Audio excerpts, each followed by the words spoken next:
It's still the weekend show, and it's just a weekend to resumption of school. Some schools have already resumed. Schools where they operate hostels, the students have started returning to school. So this is the mood to talk about things happening in our school systems and how to address them. Yes, and with what trended over the week, when I read it in the paper, I started laughing, where a teacher slapped a little boy. Yeah, it went viral. The teacher was arrested. And now the parents of the boy is saying that their child almost went deaf. Yeah. Almost went deaf, yeah. That the child almost lost his sense of hearing because of the slap. And we've also had cases where some school will say, don't touch our children. Exactly. And yet the children will be misbehaving. Exactly. So is there really a way to meet these things in the middle where a teacher will understand, I'm actually disciplining this child, not out of my frustration, but out of love. And then a child will understand that this teacher, even though my school fees is up to *1 million naira, has the right to at least borrow mumba. So, because I've had issues where I see that the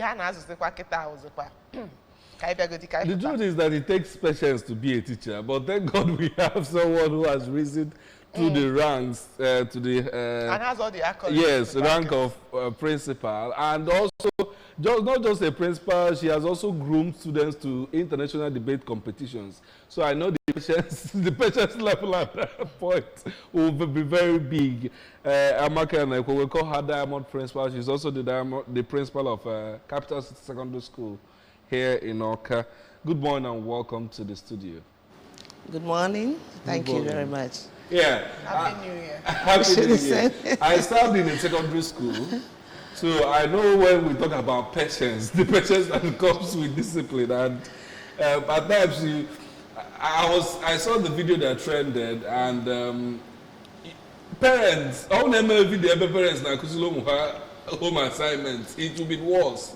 But we still, when we get into school environment, we want to know what are the effective ways to discipline a child, to even talk about having that right discipline for them to learn and still not get afraid of the learning environment.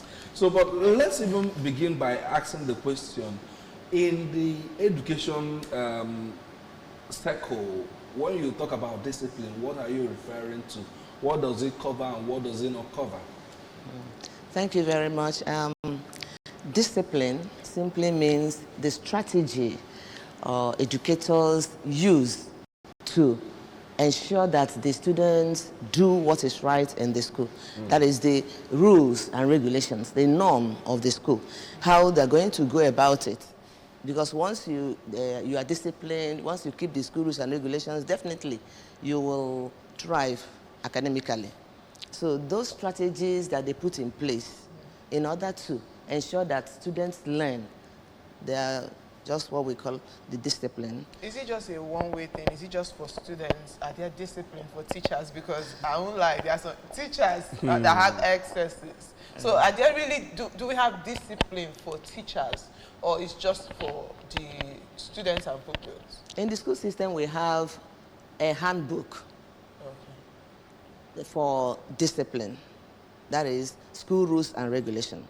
And the school rules and regulations is meant for everybody in the school, both teachers and students. So there are some for teachers, there are some for students. So teachers ensure that students keep their own. Then teachers on their own should be disciplined and follow that norm. For example, the school starts by 7:30 in the morning. So it's expected that everybody, both teachers and students, should be there to start the day. So discipline in school doesn't just affect the students alone. It's also for the teachers. And for the scenario you gave, where a teacher slapped a student and then maybe out of anger, we always tell our teachers that you don't, that is when you want to punish a child, chastise with love. You chastise with love. Don't let your emotion carry you away because you are a teacher and then you are the boss and then you have to hit and whatever way. So you have to consider a lot of things before you flog. And let me just shock you. Do you know that in the civil service rule, teachers don't even have right to flog? Yeah, I know in private schools, it is stated there clearly that teachers should not flog. Oh, wow. So what kind of discipline are they supposed to adopt? So it is only the principal that has the right to flog. And after flogging, you go and document it. Write the offense, the name of the child, and whatever. You document it. You have told me this when I was in secondary school. So that means I was abused. But you know that in Nigeria's situation, Yeah. The children, what they fear most is that cane. So teachers hold cane, but not necessarily to flog. You know, but when students see it, they will not run. You know, that's your weapon. Yeah. Now, maybe I feel like I was abused. Professor Chinedu Debo will always say, show someone the original, so that once he sees the fake, he will know. Now, I want you to explain to us in details, what is the original discipline? For instance, you've told us the original now, and told us what can be adopted to give these children as a way for them to be afraid, but not to use it per se. Now, tell us when it becomes an excess, when a discipline that is right is there, and when it becomes an excess. As teachers, if you want to discipline a child, you met out punishment that is commensurate with the offense and then the age of the child. Okay. I was passing through somewhere, and then one of the schools, I had to stop and go in there. It was after morning assembly, the latecomers. So when I did my investigation, it was a core member. Probably he's not well informed. Okay. He just asked the students to be walking with their knees. They kneel down and they're walking, you know, as punishment. So I stopped and said, no, please. This is not how it's done. If a child comes to school late, there are certain things you do.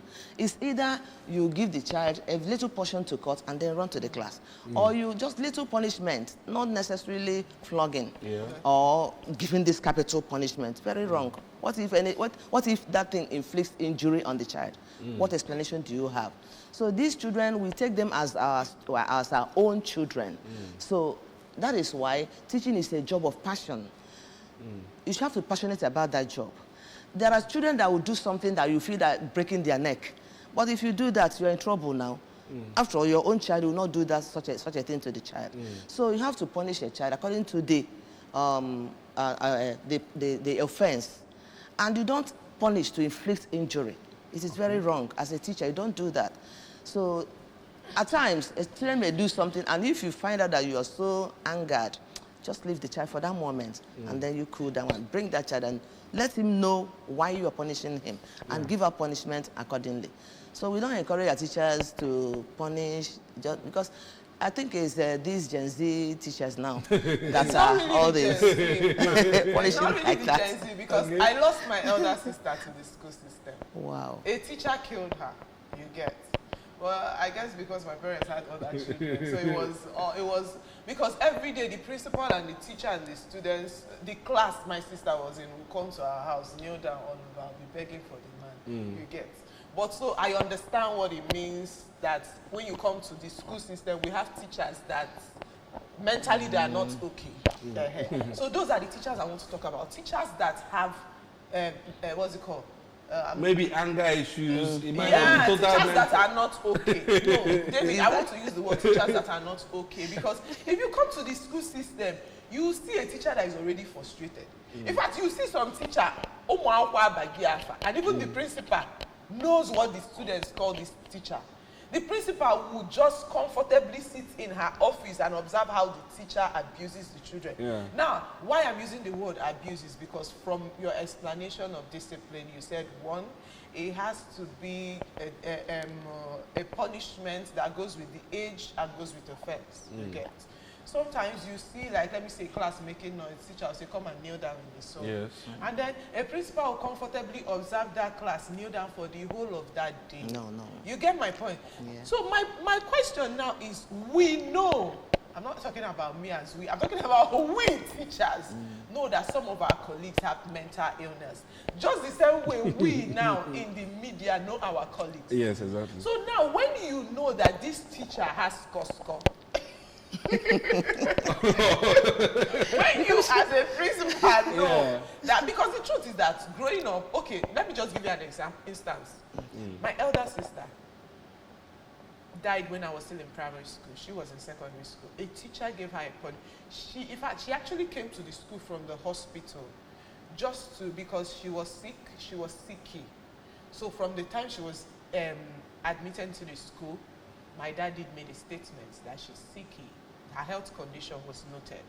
Now, while Junior WAEC was going on, she was hospitalized, but she was allowed to come at least and inform the school. So she came with my elder sister, the eldest, and so she came a bit late. The teacher now said she has to do frog jump.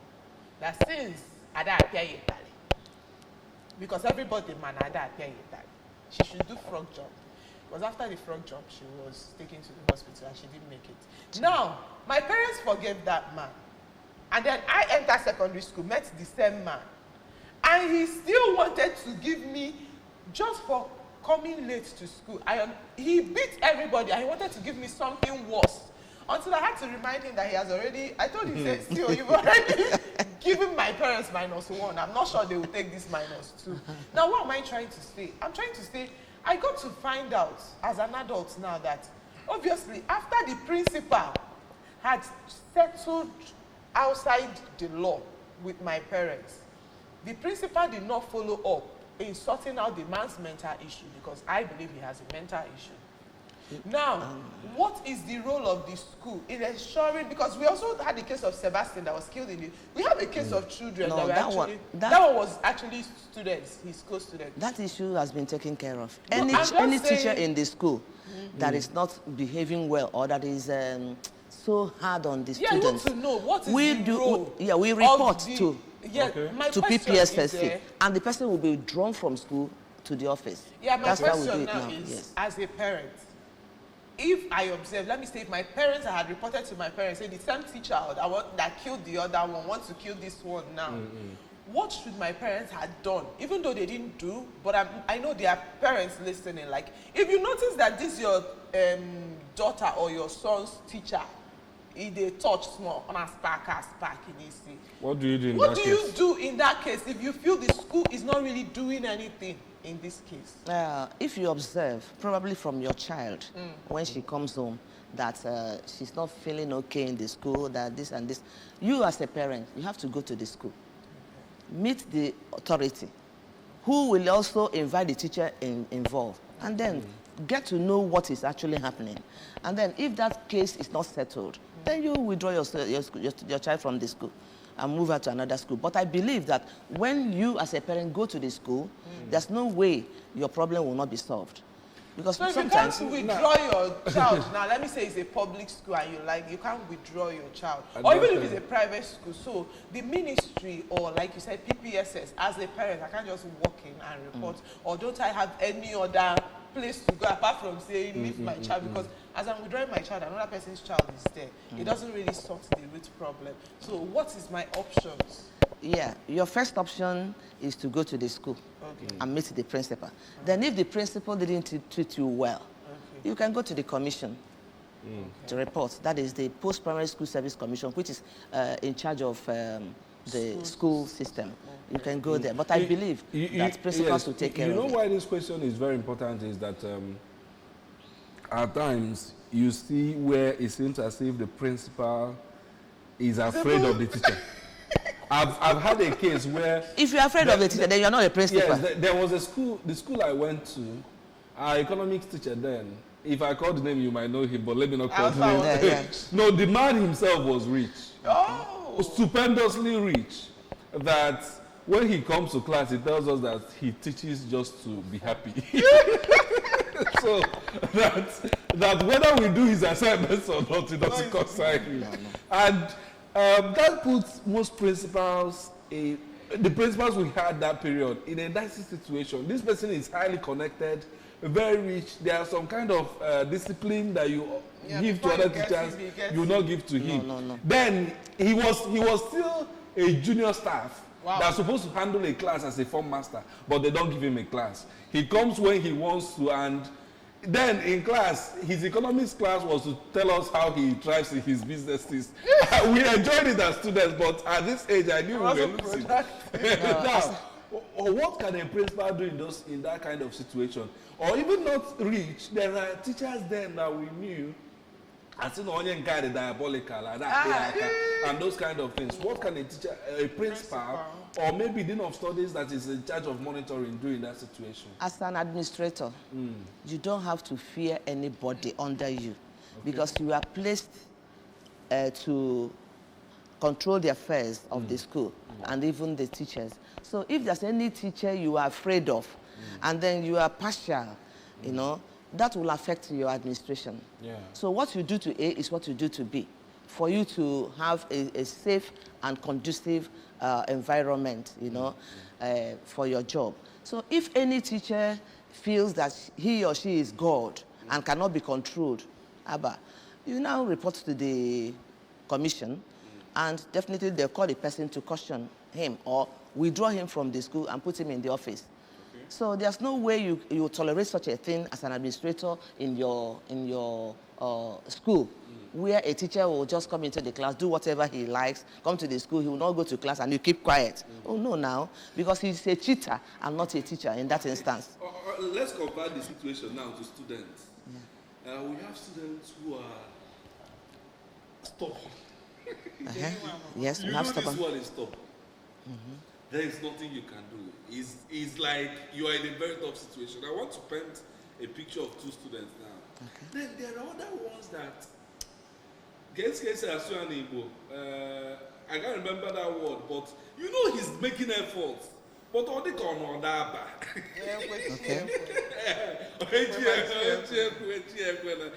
You know this child is trying. He's making efforts. Any project he submits on time. But it's as if that, and the more he makes the effort, or the corner and then slow learners. He's passionate and wants to force that child to learn, or the corner gets excess in the process. What can the teacher or the principal or the school system do in such situations? Especially in Nigeria, where we don't have the resources to say, okay, this is the class for people who are backward. Slow learners. Yes. How do we manage in those situations? There are some students. In fact, I've had a case like that when I was a teacher in the classroom. So when I came newly to that school, there's this boy, very handsome boy, but he hardly stays in the classroom. His nickname is the boy stubborn. That is, when they call him the boy stubborn, you see him hang his shoulders like this. Yeah. And he has this small bag that he carries. That bag he doesn't keep it down. Up and down, he'll be moving up and down. He doesn't stay in class 2 minutes, he'll leave the class. Yeah. So he doesn't do assignment, nothing. So when I came to that school, I teach English language. Okay. So the first period is English language. So when I go to the class, I won't see him. Yeah. And because I make sure that my students do my assignment, I'll collect their exercise books one by one, you know. And when I observe that TBK doesn't do assignment, I called him. In fact, I complained. And the teacher said, TBK. Forget about him. Go. He said, not with me, not in my class. So what I did was, I invited him. I told him, what is your problem to start with? And then he told me that he doesn't have an exercise book. I bought one for him, at least for English language. So, and that exercise book, he will not even write anything there. So, once I come to the class, he won't be in the classroom. He must have come to school, but he will not be in the classroom. So, at a stage, I called him, I said, TBK, I want to be your mother in the school. Would you like that? He said, yes. We are going to start this way. I brought a exercise book. Once you come to school, you come and sign that you've come. And then when I come to the class for the first lesson now, he will be in the class, he will write. I started pampering him, kind of. I brought him close, started pampering him, and then he keyed in. So after school, once it is 2:30, he comes back and signs off before he leaves. That was the method I used. And do you know that he became active in the class. He started writing. And each time I want to go to another class, I'll just breeze into there and say, And once the students see me, they say, where's BK auntie? Where's BK auntie? They will look for him because they know that I've come to check on him. Yes. That was how this boy started staying in the class, surprisingly. And he picked. He is intelligent, but his problem was how to stay in one place. In one place. Exactly. I had a classmate there. The guy, whenever he speaks, you think that he went to Cambridge, but when you see his results come out, you'll be wondering, is it this guy? So this boy, after some time, I made him my friend. Like I told him, you're my son in the school. So when I cook in the morning, maybe plantain and whatever, these small chips, I'll just package his own and come to school. During break, I will invite him to eat his own. So he became so used to me and doing the right thing, because that was the essence, doing the right thing. Do you know that this boy at his stage, when he got to SS1, pimples were all over his face. And then one day he came to me and said, Auntie, there's something I want to tell you. I said, okay, tell me. He became so, that is, he was free with me. He now told me, my classmate said that these pimples on my face is because I have not had sex with a girl. That if I have sex now, the pimples will vanish. So I told him, call those people. I said, no, I don't want to call them. I said, okay, what I want to teach you, I want to do it general so that they will also learn. Then I told him that that pimple is not as a result of anything. It is hormonal changes. It is stage of life. After some time now, it will move away. I know you won't even see it. So don't be bothered about it. It's not seeing woman or this that caused it. So, and if you know that if you go maybe to meet a woman, you may get diseases and all this. So just keep put. That thing will. So you see how confident he became to tell me what his problem is, to share his personal experience with me. So, and if you see his results after the school, that is it. He really made it. The boy was naturally intelligent, but sit down and learn. No, that's what it is. Okay, so I want to come in from another angle. We've spoken about teachers, spoken about the students, the parents. Parents can be quite problematic sometimes. We have some parents that know that their child, they don't have time to train this child, but then you can't still touch the child. I used to be part of a boot camp where we bring in children roughly 7 to 16. You see, in fact, there was even one that the father came and said, this boy had that me here.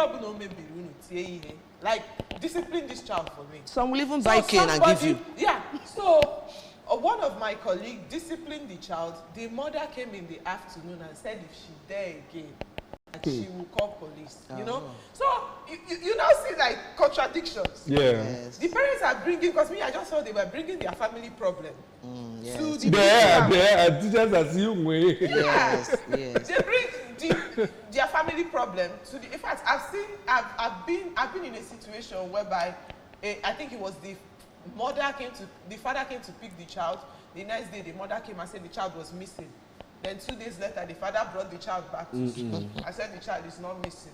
It was a person. So my point now is when you have problematic parents that don't want you to discipline their child, parents that are okay with anything their child does. In fact, some parents in fact, then I won't lie, we had a government official in my school then, so they used to bring her to school in a convoy.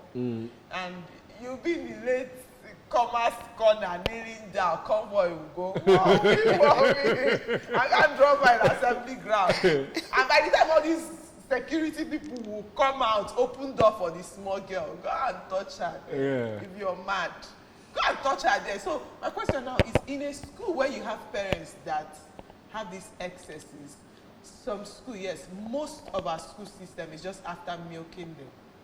Put them as chairman PTA, make their daughter chairman of all these children committee, give their daughters school, maybe SP and all those things. When you talk about discipline, actually, how can you discipline a parent through the child? Like if you have a child that, this child is untouchable because the parent is this, the parent is that. What can the school do? Is the school supposed to keep condoling it because the parents is actually bringing fund into the school? Or what can the school do? If you want your child to be untouchable, then you teach the child at home. We don't have untouchable students in school. If a child does something the same punishment you give to this person A is what the same punishment you give to B. You don't have to have that preferential treatment. After all, if you give that preference, maybe because the child's parents, they are well-to-do, and if you flog them or if you punish them, the parents will now come and see is giving you people something, then you're not training that child. It is not to the good of that child. But so, if it is observed that this is happening in a school, what can be done? Especially some parents, co-parents will actually observe that treatment. And they feel like their children or them are inferior. So if I'm a co-parent in a school and I observe it, what can be done? Go to the principal still.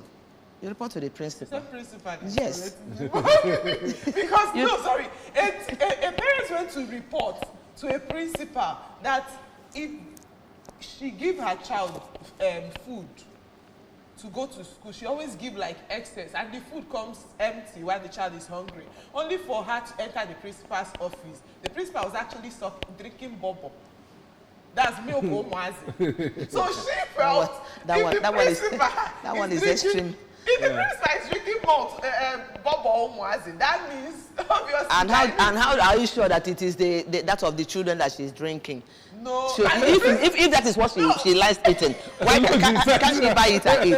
I'm just saying that for her, she felt, oh, there's no need reporting that my child's food. It has been missing. When obviously this principal is eating something that looks like a child's food. So my question is, in this case now, how can a parent be disciplined about their children and made to understand that when you drop your child off to school, the school has full authority over that child until we take him or her back to you? Yes, it depends on the mindset of a parent. Okay. If you are bringing your child to school for the child to be trained, it's not that you're not going to look into what is done to your child or whatever, but let your child be. Let him see life, you know. Not when you keep bringing him to the extent that you even want to come to the school and maybe lap him when he's in the class. No, you don't give such. Allow the child to explore.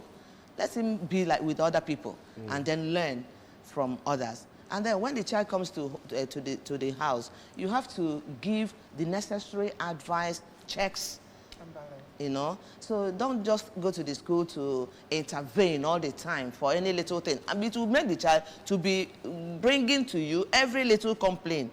He cannot be on his own, stand on his own to tackle problems. You rely on the parents solely. So I advise parents not to be so attached to the child when she's in school. Leave the child to sort herself out sometimes. Then if the child gets a report and you feel that, no, I have to let the school know about it, then you go to the school. Meet the teacher, or the form teacher, or you go to the principal as extreme cases, and then lay your complaint, and that problem will be solved. Parents, please, do not go to the school, probably to make trouble. We had a case of a parent coming to the school to harass a teacher because she punished the child. Not just the child, in a group like that. Yeah. And then the teacher punished them. One parent came, why must my child be punished? So it's not proper, because you cannot be with your child forever. Yeah. Thank you very much, Diamond Principal. I always enjoy when you join us on the weekend show. Thank you for joining us on the show this morning. Thank you. I will take that, your advice to parents, as your final words on the program for this morning. We've been speaking to the principal of Capital City Secondary School, Oka, and Diamond Principal, multiple award-winning principal and school administrator, for joining us this morning, Amaka and Ekwe. Thank you very much for coming on the weekend show. You're welcome. So right about now, we'll go over to our breakfast news desk for the breakfast news this morning. Don't go anywhere.